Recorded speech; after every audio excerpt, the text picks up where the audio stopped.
Sa kaugnay na balita, welcome development sa Administrasyong Duterte ang anunsyo ng CPP-NPA-NDF na magdedeklara rin ito ng unilateral ceasefire.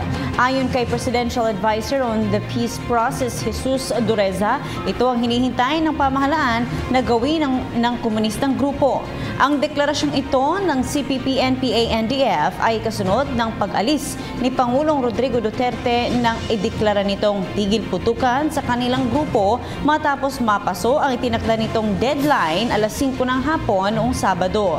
Sa kabila nito, nilinaw ng kalihim na bukas pa rin ang Pangulo sa lahat ng oportunidad sa pagtamo ng kapayapaan sa bansa. Magbibigay ng rekomendasyon si Dureza ukol dito sa isasagawang pulong ng gabinete ngayong hapon. Hi, ako si Ria Fernandez. Mag-subscribe na sa PTV YouTube channel. I-click lang ang subscribe button.